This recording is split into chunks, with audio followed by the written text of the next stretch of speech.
I'm very excited about this chat today. I have my friend Angela Ceberano here. Not only is she my friend, she's a businesswoman, an entrepreneur, and a publicist, and I wouldn't mess with her, that's for sure. We are about to have a great chat. We're going to talk about anxiety, we're going to talk about business, entrepreneurship. This is two friends chatting, and we want you guys to come along for the conversation. So here she is, Ange Ceberano.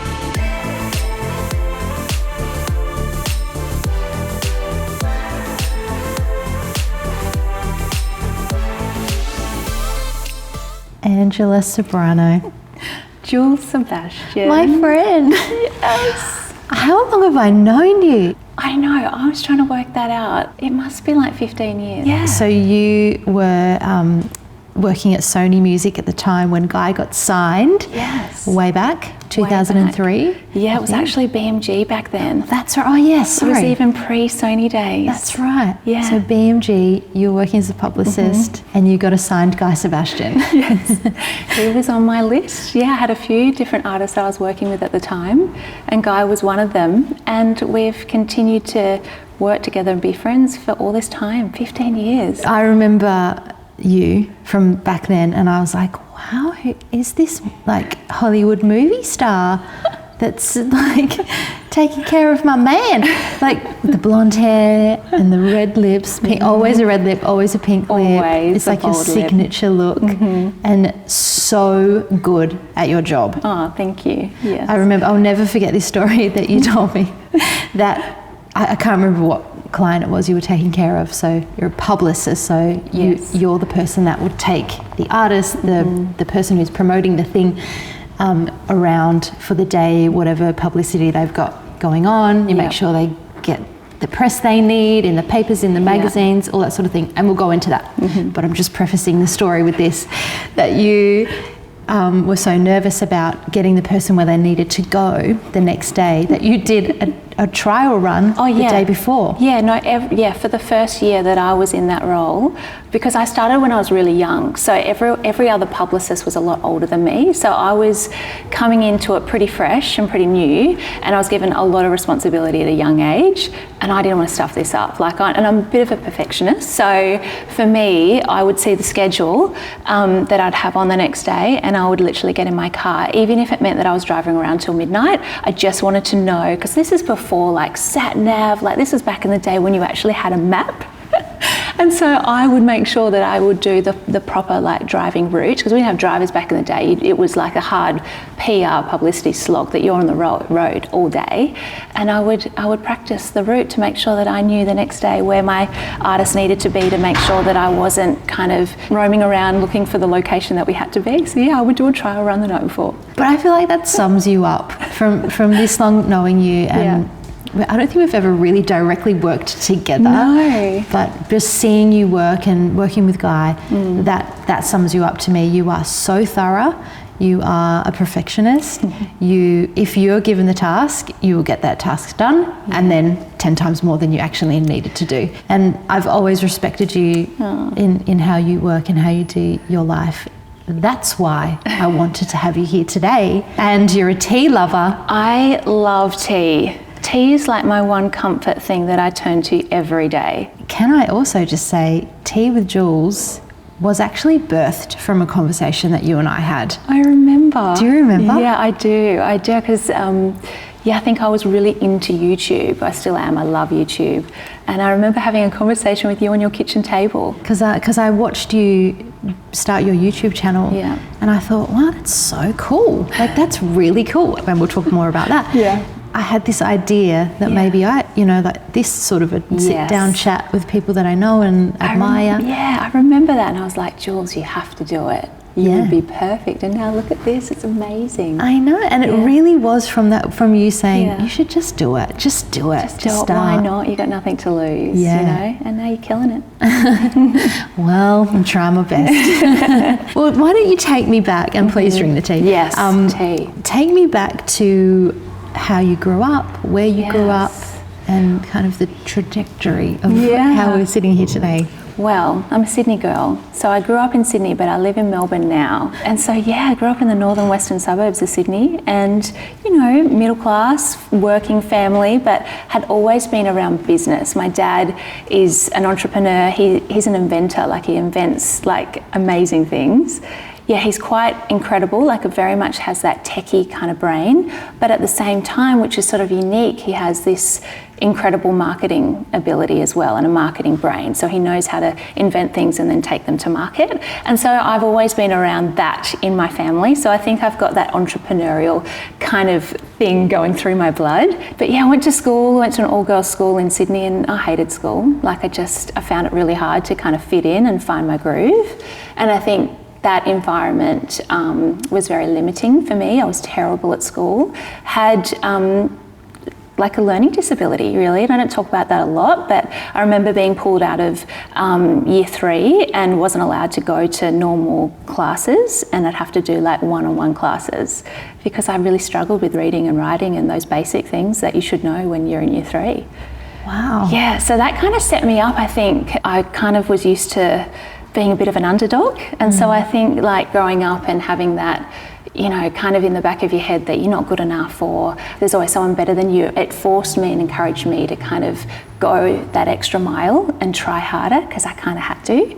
And I think I just took that on for the rest of my life, and I don't see it as a negative thing. I think it's one of the most powerful things about me is that, you know, things didn't come easy to me in terms of school and career, but I knew that if I wanted something, and I'm very ambitious, if I wanted something, then I knew that I'd have to work really, really hard, probably 10 times harder than the average person. You know, it was a little bit more difficult for me.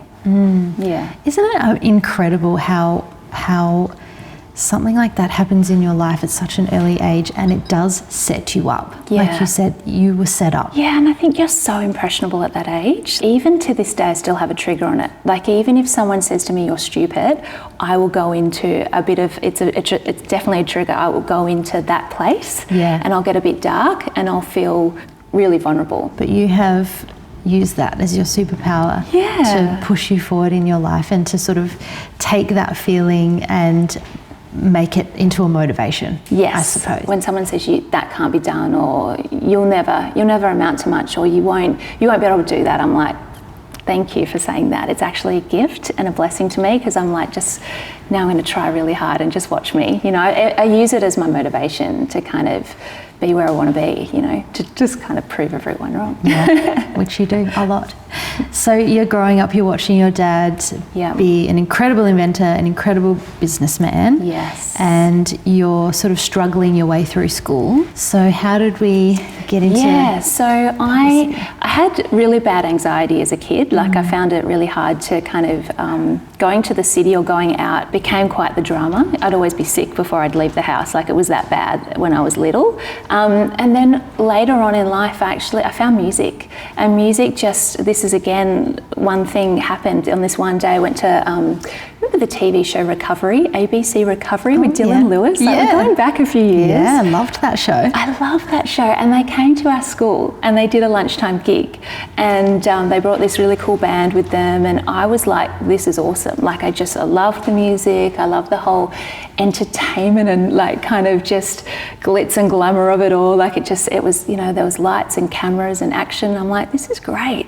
I want to do this. So I want to be around this, you know. I actually contacted the band and did my research and bought their album, and I just thought, this band is awesome. Like I love their songs. And so I just ended up reaching out to them and started going to a lot of their gigs. My mum was really cool, actually. She let me go to pubs when I was underage, but we had like this agreement that I was never allowed to drink or smoke or do anything like that. I wasn't even allowed to approach the bar.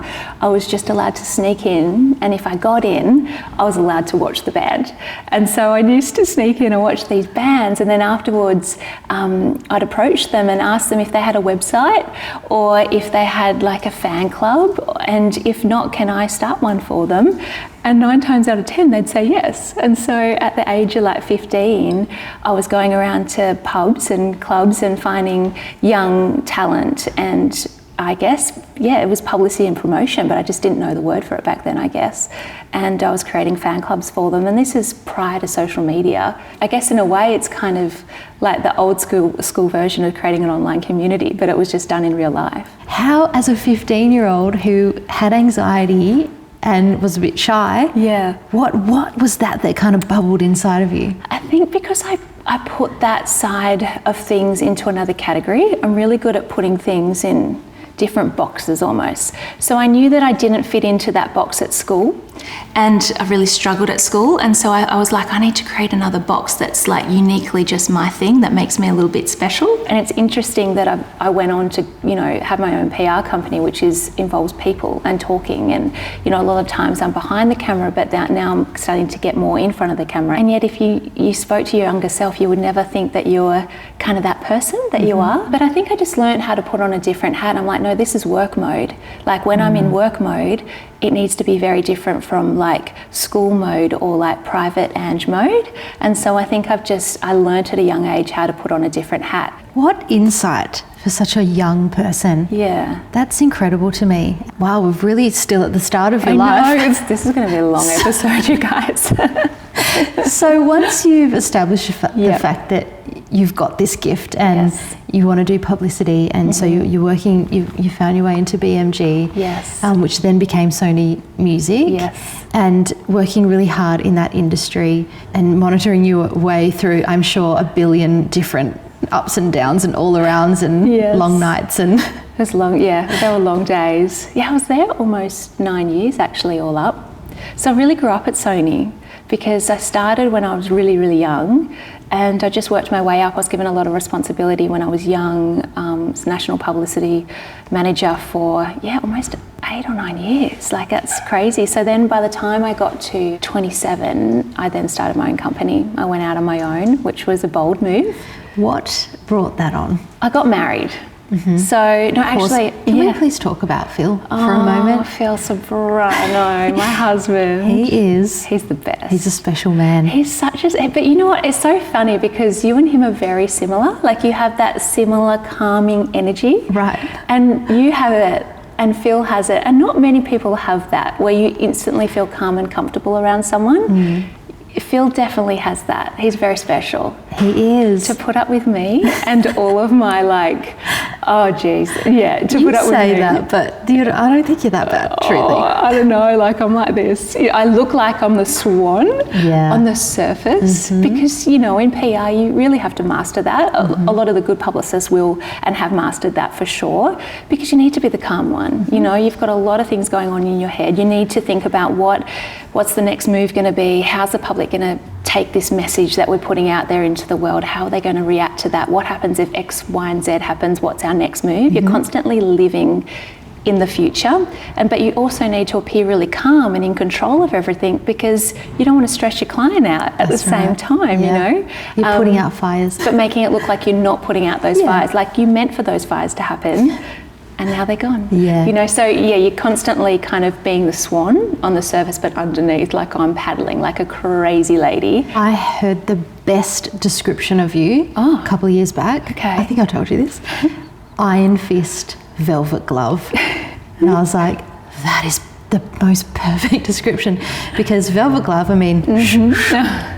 couldn't be more polished and beautiful and pretty and put together. Underneath that, do not mess, do not cross, because it will come out. There's an iron fist under here. The line. And when the foot needs to be put down, and I've seen it, and it will happen. It happens. Doesn't happen a lot because, you set up the expectation when you work with a journalist or you work with a client of how things are going to roll out. I'm very good at planning. I'm great with a strategy. I'm great at communicating that strategy. But then if things don't go to plan, or a journalist may ask a client a question that wasn't agreed upon, or that was an area that we weren't going to go, then I'm going to step in and I'm going to say, okay, we've had that discussion. Even if there's a film crew there. It happened with Guy many years ago, you know, where I did have to step in and say, actually, that's off limits. We've had that discussion already. Going to have to stop this interview. It's awkward and it's uncomfortable, but I would much rather feel awkward and uncomfortable than my client feeling uncomfortable. So yeah, sometimes it will come out and you do need to put your foot down. Because you can't get this far in life and not have a bit of clout. Yeah, absolutely. And I think you learn how to build a backbone, you know, over the years, especially working in the music industry. Oh yeah. Yeah. There's a lot of stuff going on. Getting back to Phil. Phil is a musician. Yeah, so Phil is an incredible musician, but he is just an incredible creative. So he actually works full time in our business now. He started 5 years ago. I mean, he's been there since day one. I wouldn't have gone out on my own if it wasn't for Phil kind of cheering me on. He's just the best cheerleader. Like he's always got my back, and even when I'm wrong, he's got my back. And then he'll pull me aside and be like, okay, next time, maybe this is how you should handle that situation. He's just the most generous and giving and patient man. And funny. He's so funny. He's so funny. Yeah, he really is. Yeah. When you have the backing of your husband. Yes. The backing of, you know, like an 8-9 year career in a major corporation. Yes. To go out on your own and to kind of jump out the plane, so to speak, and pull the cord. Yes. Talking about this series being a brave series, I feel like that. I think bravery comes in all sorts of forms, and I think that is a very brave thing to do, because you literally have a lot to lose. Yes. When you do that. And I think I did. I lost a lot when I went out on my own. And probably the first thing that I noticed very quickly is I lost my identity, because I was Ange from Sony Music. Okay. People wanted to take my phone call when I was Ange from Sony Music. Got it. They weren't really that interested in, you know, in those first couple of years when I started my business, taking my Ange, you know, the call from Ange from Flourish. It's a different vibe to Sony Music. You know, and you start to realise who your real friends are, and you start to cull people from your life that were just there because, you know, there was an agenda. And so, yeah, there was a lot to lose, but I just knew I could do it. And I think that's the only thing that I've known, that, yes, I'll definitely have a business at some stage. And I really wanted to, you know, learn my craft, and I will be forever thankful to Sony for that. If you can work at Sony for that long, you're good at what you do, because they expect the best and they produce the best products. So I'm so thankful for that time. But yeah, taking the leap was pretty scary, but I knew deep down, I was like, no, I've got this. I can do it. It's that little inner voice. Yeah, that inner confidence. Yeah, and at the same time, I'm like, if it doesn't work, because I saved a lot of money. I gave myself 6 months. So I saved up 6 months worth of rent. And I was like, okay, I've got 6 months to make this work. And so I knew that I could survive. And I thought, well, if it doesn't work out, I'll just go and get a job somewhere else. You know, what's the worst thing that can happen? I'll look like a bit of an idiot, but I can deal with that, because I looked like an idiot when I was back at school. So I'm used to that. So so I was kind of okay if I lost, but I kind of knew that I wouldn't. Not in an arrogant way, but I just had this little voice going, nah, you know business, you got it. And you have got it. How long have you owned Flourish? Can you believe it's 10 years in February? I actually can't believe that, because I remember the conversation when you're like, I'm going to start my own thing. Well, you and Guy were actually one of the first, you were the first person that I told, because I remember you guys called me when I was like, okay, I'm going out on my own now. And yeah, I remember that was almost 10 years ago. It's pretty crazy. And you're killing it, girl. Thank you. You're killing it. Yeah, it's awesome. And your business is called Flourish, which I love, because you can only go up from there. Right.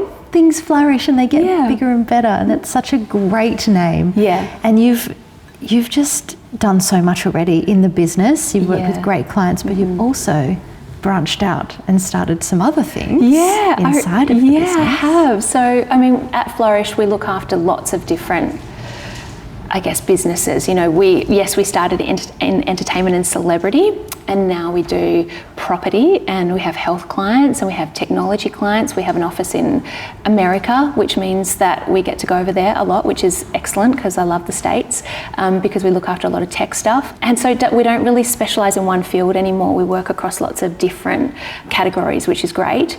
And, you know, it's not just PR anymore. You know, it's design, it's branding, it's video and creating really cool content and media training. There's lots to it, and so we have a full team now. And so I'm I sometimes get back on the tools, which is great, and do media calls, or I'll do the media training. But we've got a team of amazing senior professionals now, and so what that's allowed me to do is kind of go, this business is going really well and it's doing its thing, and I'm still involved, very much still involved. I'll never step away. But I sort of found myself wanting to do something a little bit different and wanting to create another business, because I think what I've learned about myself is that I just love building things. Like, I love coming up with a concept or an idea.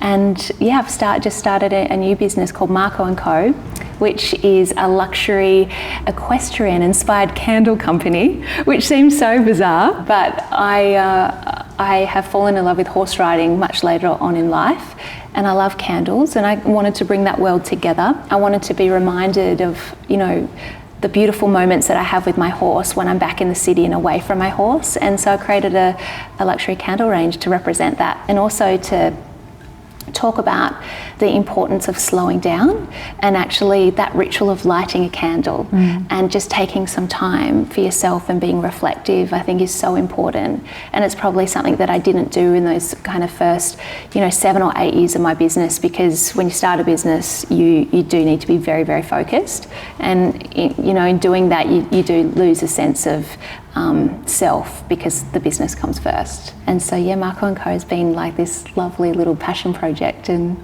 I'm loving it. And I've got all of the candles. It's very kind, you're very supportive. When I saw your order pop up, I was like, you didn't need to buy some. So sweet. Ange, those candles are neck level. When I first of all, when I unwrapped it, I was like, Ange the Ceberano has made this, because it's the most perfect packaging. Everything feels so nice. Aww. It's like an experience just opening it. And then you get to the smell and you're like, well, of course it smells like the best candle I've ever owned. Because do you really think that? Oh my gosh, everyone who comes to this house is like, what's that smell? Oh my gosh, that makes me so happy. It's so funny, because when I started, I was like, I'll start a candle business, and I thought it would take 3 months. How hard can this be? 18 months later. Yeah, it took a long time to perfect. They're amazing, they're beautiful. And getting like that whole story of slowing down, and I've seen you in a bunch of situations, and I've seen your life unfold, I suppose, and you working through your anxiety and having to face things head on, and to really kind of go there for yourself and do a lot of self-work. You started a YouTube channel, which we talked about in the start. I feel like that was kind of the first step of like turning the camera onto yourself, and it's very exposing, and there's nowhere to kind of go. And once people catch on and start following along, which you have a lot of people, you're like famous on YouTube. People know who you are, and then all of a sudden people are watching, and you've got a lot of comments coming at you, you've got a lot of people coming up to you in the street. That can bring up all of that anxiety and those feelings. You went ahead and did a TED Talk, which I would say would be the most terrifying thing that anyone on the planet could possibly attempt. It was the most terrifying thing that I have ever done, for a few reasons. One, it's a TED Talk, I mean. So, the pressure is on. And it's not so much like the audience, but you've got like 7 roaming cameras like rotating around you as you're speaking. So that was intimidating, to say the least. But also the subject that I was talking about was so vulnerable, because I felt like I was coming out and saying I have anxiety. And it's something that I had never, ever spoken about before. I work in PR, there's a certain level of perception and a hat that you need to put on when you step into that role. And I'd never spoken about anything like that from a personal point of view. But Phil, talking about how wonderful my husband is, he helped me through that process. Hands down, would not have been able to do the TED Talk without Phil. And in fact, the reason why I started the YouTube channel was because Phil really encouraged me to do that. I had a terrible time sleeping, and I never really slept very well, but the one thing that would calm me down was at 3 a.m. watching YouTube channels and watching unboxing videos and makeup tutorials, and looking at designer handbags. And my husband was like looking and going, what are you watching? What is this that you're obsessively watching every single night? I'm like, these people, they have this, and this was 7-8 years ago. I was like, people make YouTube videos and they show people what's in their handbag. He's like, why would you watch this? I'm like, because it's so calming, or watching people put their makeup on. And he's like, and then you could see his head thinking, and the next day he's like, I've been thinking, I think you should start a YouTube channel. I was like, don't be ridiculous. That is hilarious. So he came full circle in 24 hours. Yeah. Yeah, he's amazing like that. And he was like, I've thought about this. You really need to build that self-esteem and confidence. And I think if you're the behind the scenes girl, but I feel like you need to understand what it's like to actually be in front of the camera. Yeah. And he said, let's just create a fear project. Like, this can be your project. And I was like, but Phil, like, there's no way if my clients or media saw me on YouTube doing that, I would just be the laughing stock. And some of those videos are hilarious because I was so young, I used to wear too much blush, like I looked like a clown. So I started it under a completely different name, and so no one would be able to find me if they Googled it. But then when the TED organisation from America reached out and said, we've seen your videos on YouTube, we'd love for you to come and do a TED talk. At the start I thought, well, that's a joke, and I never even responded to it because I thought someone's playing like this nasty joke. And then they kept chasing me up and I was like, oh no, this is a serious prospect, like they're actually asking me.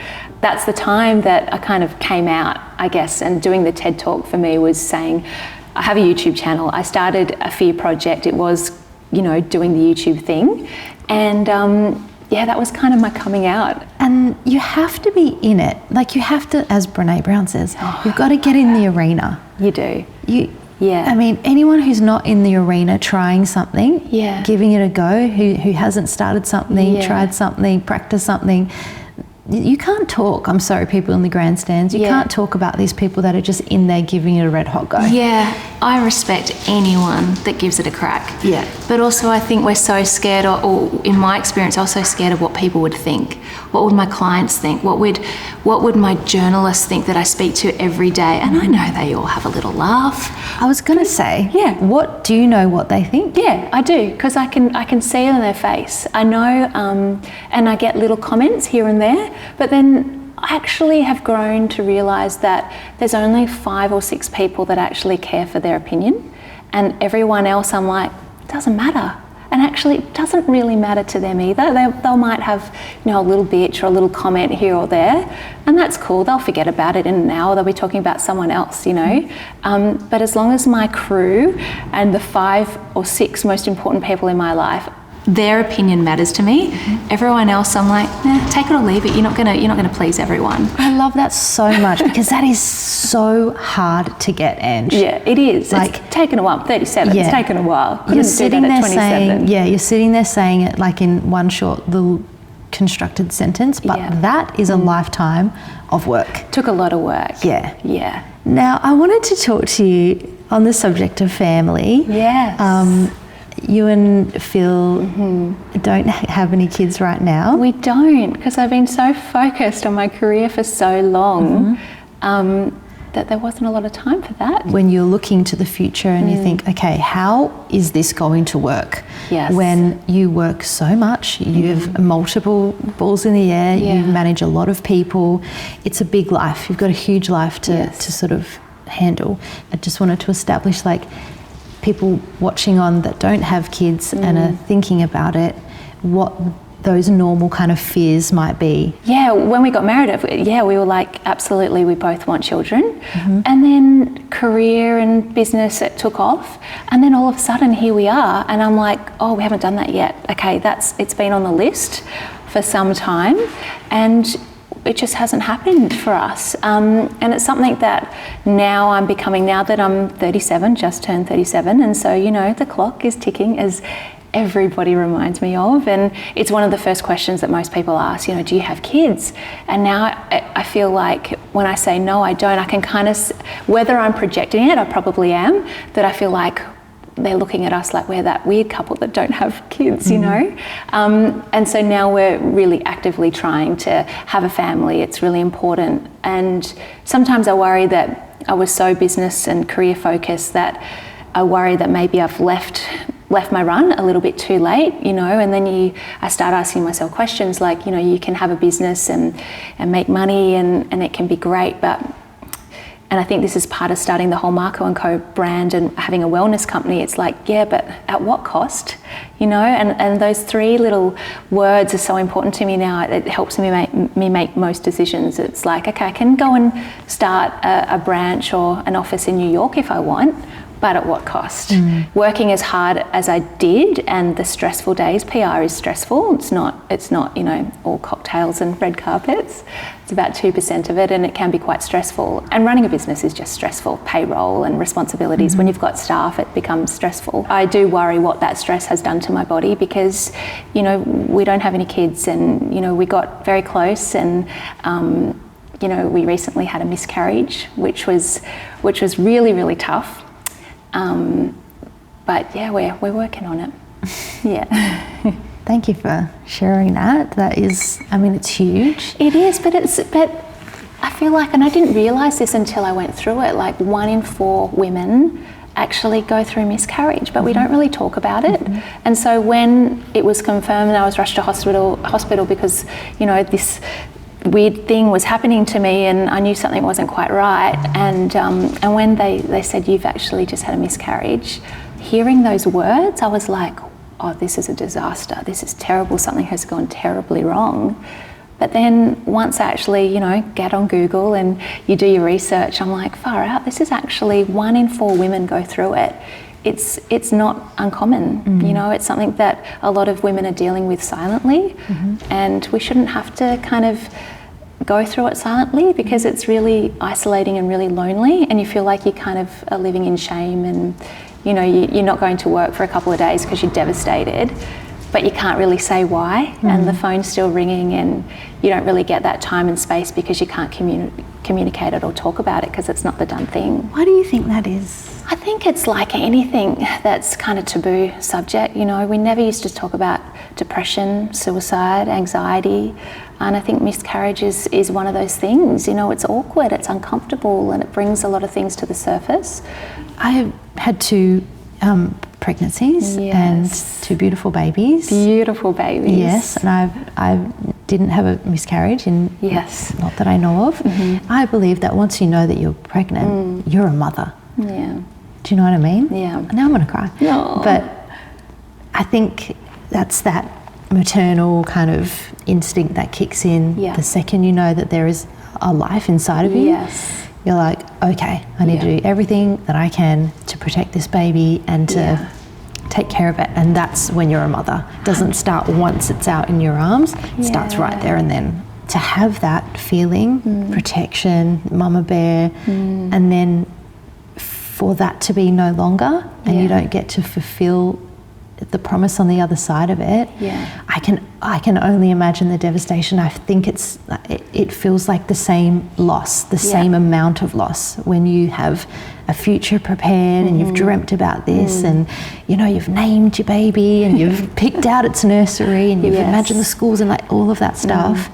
The fact that that's no longer available to your future is devastating. Yeah, it was devastating. As soon as we saw those 2 little lines come up on the pregnancy test that you do, and then you do the digital one and then it says, yes, you're pregnant, you know, I felt like my whole world changed, and I started looking after myself, you know, and I'd eat really healthy, and I was just thinking differently. I felt differently. There was something else to think of. You know, I couldn't be selfish anymore. It was devastating, and it was devastating as well for Phil, because I think the guys, it hits them really, really hard, but the intention's not really on them, you know, because he wants to look after me and care for me, and he's naturally just such a caring, loving person. Probably 2 weeks after the fact, he finally broke down as well, and it hit him really, really hard, because he felt like he needed to be the strong one. And yeah, it was tough. It was really, really tough. But I think the positive thing that came out of it was Phil and I just next level. Like, you think you can't be closer as a married couple. And then, especially when you've been together for 11 years, married 11 years, you think, oh yeah, he's my best mate, you know, like you can't be any stronger. And that just brought us so much closer together, and it really cemented that we want to be a family and we want to have a family, and that's really important to us. The other thing it taught me is that you're just not in control. Like you can't control it. I know. And I am a control freak. So for me, that's been a wonderful lesson, that you just got to let it go. And the more you stress about it and worry about it and get upset every single month when it doesn't happen, you just got to find self-discipline and learn how to let it go, you know. And if that's what God decides to be in our future, I know that I have faith that it will happen. Yeah. Me too. Yeah. Ange, wow. We've covered a lot of ground here today. I forgot where we were. I know. I was like, oh yeah. Thanks, Jules. Thank you, Ange. You're the best. Thanks.